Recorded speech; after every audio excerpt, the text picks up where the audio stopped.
女大学生在火车上左顾右盼，望眼欲穿。她用渴望又挑剔的眼神审视着车厢里的每一个男人，再用冷酷的眼神排除了那些她不感兴趣的男人。她在期待着一场浪漫的邂逅，结果上天像是在回应她的祈祷。就在火车即将启动时，一个英俊的男人走了过来。女孩对男人一见钟情，不料男人却径直走向旁边的座位，坐在了一位长腿美女旁边。哎呦喂！女孩的心里恨得直痒痒。当然，她不是嫉妒人家比自己美丽，她只是恨那个男人为何不来坐在自己身旁。她盼着长腿美女赶紧下车。面对这种尴尬的场景，她只好用读书来掩饰自己的情绪。很快，火车到了下一站，那位漂亮的长发女孩真的下车了。女孩心里那叫一个开心，机会终于来了，这回看你往哪里跑。火车再次启动，可她怎么也没有勇气上前搭讪。就在这时，送餐的乘务员来了。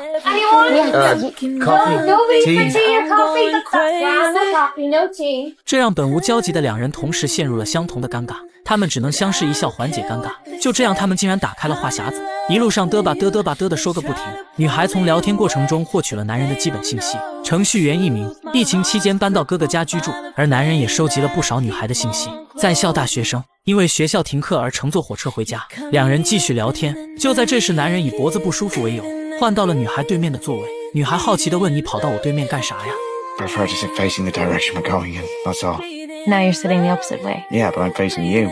男人的高情商回答让两人的关系一下子拉近了一大截儿。他们从疫情聊到家人，从家人聊到彼此的生活。在聊天过程中，两人对彼此的好感越发强烈。如果说你允许我亲吻你的小嘴，那我还差一首歌的勇气。剧情安排得很巧妙。就在这时，旁边的流浪歌手唱起了非常浪漫的歌曲。哎呀，都浪漫的不行了。两人在狭小的车厢内相对而坐，凝视着对方的眼睛，感情迅速升温。可快乐的时光总是短暂的，在两人意犹未尽时，火车却到达了终点站。两人只好恋恋不舍地说着再见的话。可令人意外的是，他们竟然没有留下任何联系方式，只因为他们要把下一次的相见交给命运。 Meet me here on the 28th. First train back to college when this shit is lifted. I'll be here. You sure you don't want my number? I'm sure.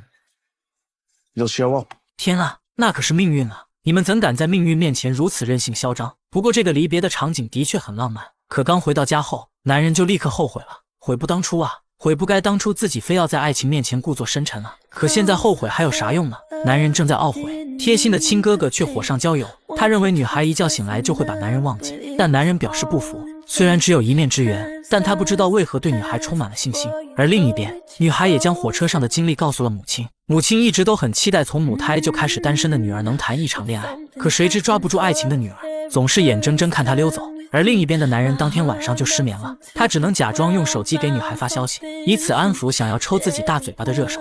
而此时女孩也在经受着煎熬，一听到手机有声音，她就迫不及待地起床查看，谁，让我看看是谁。结果都不是他。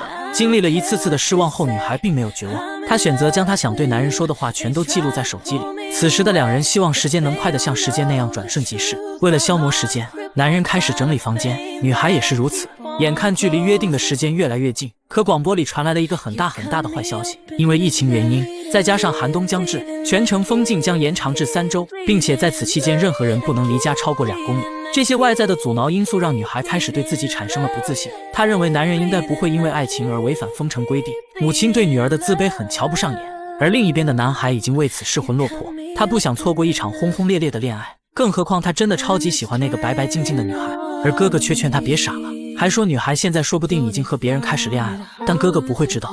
另一边的女孩已经骑着单车出门，在大街上寻找男人。镜头里两人都骑着单车朝着自己的爱情狂奔。男人想从封锁的街道偷偷溜过去，但却被工作人员拦了下来。他把与女孩的故事告诉了工作人员，希望能通融一下放她过去。而另一边的女孩也在做相同的事情，但很遗憾，再感人的爱情故事也要遵纪守法。就这样，两人因为疫情的原因没能见上一面。为此，女孩心里充满了遗憾和不甘心，她真的好后悔，为什么当初没有把电话号码留给对方。而男人也生无可恋地坐在大街上，回想当初见面时的场景，女孩是那样的可人漂亮，好想嘴一个。如果当初分别的时候不装深沉耍浪漫，现在是不是已经看到黑丝了？就在这时，他想起女孩在火车上曾接到过一个快递电话，向她询问地址，而女孩口中所说的地址距离男人现在的位置只隔了几条街。这个线索让失落的男人瞬间死灰复燃，他立刻来到女孩口中所说的那个地方守株待兔。虽然他不知道女孩具体住在哪一家，但守在街口迟早能和女孩偶遇，为此他做好了长期作战打算。他在车里存放了至少1个星期的饮用水和食物。看到这里，真的很希望他们下1分钟就偶遇彼此。然而，这故事的结局并没有向我们展现他们相拥的那一幕，而是给我们留下了一个开放式的结局。虽然不圆满，但却对爱情充满了无限的美好想象。如果此刻的你已经对爱情不抱任何期待了，不妨去看看原片。这个故事让无数人对爱情重新燃起了希望。看到最后，你会坚信他们终会相见，因为念念不忘必有回响。当你对某件事情或某个人念念不忘时，说明你对他有着很深的情感和牵挂。这种情感会激发你的内在动力和创造力，让你更加努力地去追求和实现自己的目标。因此，只要你对某件事情或某个人保持着坚定的信念和执着的追求，最终你一定会得到回报和回应。这个故事虽然结束了，但是你要等一下，因为我还有第2个故事想与你分享。注意看这个女人，她身着粉色貂皮大衣，宛若天仙，内搭闪闪发光的亮片打底衬衫，眉飞色舞的大眼睛像极了宇宙星河，尤其是举手投足间尽显妩媚。但是哪有穿成这样逛超市蔬菜水果区的？显然她的目标并非购买蔬菜水果，而是烈焰。因为在她看来，大早上逛超市的男人比半夜泡酒吧的更加可靠。很快，她就在水果柜台前发现了一个不错的目标。她鼓起勇气上前搭讪，两人彼此吸引。男人主动邀请她下周4共进早餐，然而她坚持将约会改到晚上。尽管男人有些疑惑，但仍然同意了。与男人的相遇让她像是受了什么刺激，甚至连今天的枯燥工作也变得有趣。然而当她回到家中，那种被刺激的感觉却开始往不好的方向发展，而且愈发强烈。郁闷和烦躁的情绪席卷了她的全身，浑身无力的她只好躲进被窝里。原来她患有严重的躁郁症，从15岁那年开始，她的人生就被划分成了2个水火不容的极端，一个是躲在床上郁郁寡欢，另一个则是走在街上朝气蓬勃。比起自信，郁郁寡欢更像是她真实的自己，但她却非常讨厌这样的自己，因为没有人喜欢和整天耷拉着脸的人来往，所以她衍生出了自信的人格，试图扼杀那个颓废的自己。然而今天早晨与男人的约会却让她产生了混乱，因为清晨是她郁闷比较严重的时刻，她以为男人喜欢的是抑郁的自己，于是身体自动切换到了这样的状态。很快，周4到了，男人打来电话说他就在女人家门口，于是女人就以郁闷的样子出去见了男人，结果却遭到了嫌弃。男人问女人是不是有双胞胎姐妹，因为现在的女人跟超市那个性格开朗妩媚的女人反差实在太大。女人瞬间明白了男人的意思。 So, do you want to come up for coffee? I'm okay, actually. I understand. 期待了1个星期的这次约会就这样不欢而散。几天后，她趁着自己恢复阳光自信的样子，赶紧打电话给男人，邀请他晚上一起共进晚餐，并收拾起了家里。她打算以男人喜欢的完美形象彻底摆脱躁郁的自己。可就在她对着镜子化妆的时候，那种沉重疲惫的感觉再次袭来。她对着镜子一遍又一遍地喊着不要，希望能激励自己开心起来。而就在此时，家里的门铃响起，是男人来了。女人却抑制不住地抱头痛哭起来。几分钟后，铃声没有再继续响，男人失望地转身离开了。女人开始后悔，她幻想自己如果一开始没有隐瞒自己的病情，那么现在是不是就能和男人有一个好的结局了呢？就在她想跑出门去挽留男人的时候，心里却出现了2个声音 Please come back, don't come back. Please come back, don't come back. Please come back.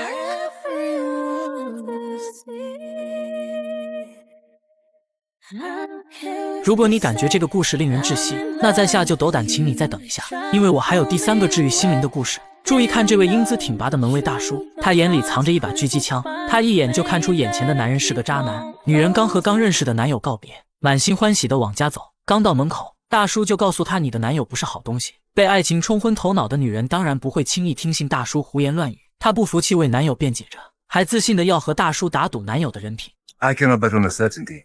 It is against my principles. 刚进家门就迫不及待地给男友发去消息，可一直到深夜都没能等来男友的回复，于是耳边开始回荡着大叔说的那句他不会联系你的。第2天清晨，女人自知打赌输了，于是她出门时左顾右盼，想趁着大叔不再悄悄溜走，还不甘心地确认手机里是否有男人发来的信息。可男友就像石沉大海一般再也没有出现过。就这样，女人被抛弃了。不死心的她继续寻觅着真爱，很快认识了阳光帅气的英伦大男孩。女人说自己超级喜欢阅读，读完一本书只需要不到1天的时间。英伦男有些惊讶，因为他最不喜欢的事情就是阅读。他说自己1年也看不完一本书。显然2人的文化水平根本就不在一个层次。虽然英伦男没有内涵，可就凭这张帅气的脸就已经把女人迷得神魂颠倒。他迫不及待地邀请英伦男到家里做客，可门卫大叔的眼神却让女人胆战心惊。大叔的目光就像狙击手锁定目标那样审视着英伦男，这种感觉像是父亲审视未来女婿一样令人紧张。第2天清晨，女人一睁眼就发现英伦男不见了踪影。Oh my god！不会又被耍了吧？女人慌张地往窗外看了一眼，原来英伦男是出门去给她买早餐去了，还和门卫大叔聊得挺开心。这一幕让女人心里有了底气。You beautiful British bastard. 就在她庆幸自己遇到了绝世好男人时，门卫大叔突然打来了电话。 I don't like him. You met him for 30 seconds. Even that was too long. Okay, well, he's perfectly nice, all right? It's probably a cultural thing. You're way too hard on people. Guzmin, you have to stop failing everyone that I bring home, okay? He's empty-headed. You are a very bright woman with a PhD.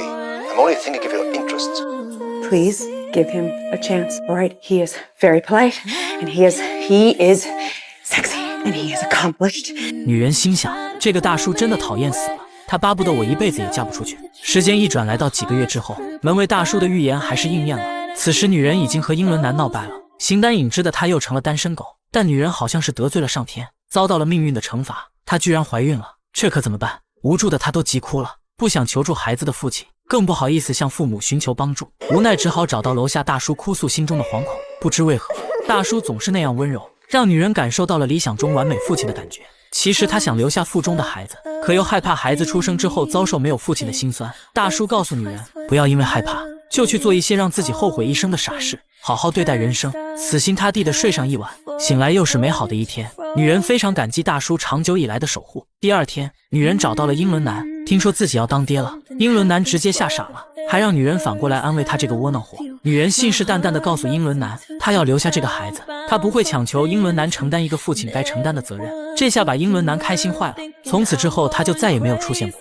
这天，女人一个人做完产检，她骑着单车刚回到小区门口，大叔就破天荒地对着女人大发雷霆。他责怪女人为什么要骑单车，你戴着头盔摔一跤没事，可你肚子里的宝宝可没有头盔啊。虽然大叔的语气很严厉，但女人却只从大叔的斥责中听到了关心。这一刻，她不是被抛弃的孕妇，而是一个幸福的母亲。她拿出产检时拍的光片给大叔看，看着黑白光片里的小生命，大叔满心欢喜，可他似乎在后悔一些事情。大叔眼神里一闪而过的落寞被女人捕捉，于是女人撕下一张光片作为礼物送给了大叔，她把它放进了距离心脏最近的那个口袋里。随着时间的推移，女人的肚子也越来越明显。在这段身体最笨拙的时光里，大叔为她摆平了生活里的一切困难，好不容易熬到了分娩这天，可女人却因为情绪过于紧张导致难产。这么重要的日子，孩子的父亲却没有出现，痛苦又绝望的女人仿佛感觉自己的一只脚已经踏进了鬼门关。就在她意志恍惚那一刻，大叔的身影出现了，一股熟悉的安全感席卷而来，拯救了女人临近崩溃的精神。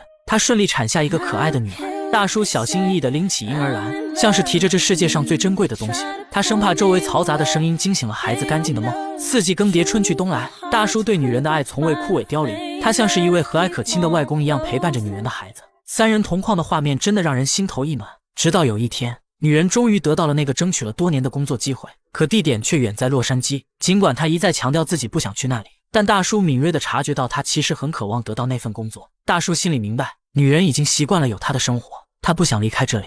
一想到这里，一向坚强的大叔再也无法控制自己的情绪，他起身走向门外，将内心的不舍与无奈全都隐藏在了夜幕中。他的背好宽厚啊，只可惜女人再也不能依赖这位如父似母的大叔了。他泪含眼眶，里面全是不舍与感激。转眼间5年的光阴消逝了，而此时的女人已经结交了新的男友。她带着男友重新回到了这座大叔所在的城市。见到大叔之后，女儿立刻扑进了大叔的怀抱。他们母子都很挂念大叔，可新男友见到大叔之后却似乎有些紧张，因为女人告诉过他，这位大叔是一个能洞察人心的高手。 Here I have to pass some sort of test. You passed it. Cool. What did I do? Nothing. I saw it in her eyes. The moment I saw her. 其实哪有什么一眼就能洞察人心的超能力，爱与不爱都在眼睛里，因为眼神是情绪最直接的表达。当一个人面对自己爱的人，眼睛会分泌一种物质，眼睛会变亮闪烁，这是人的自然反应，无法欺骗。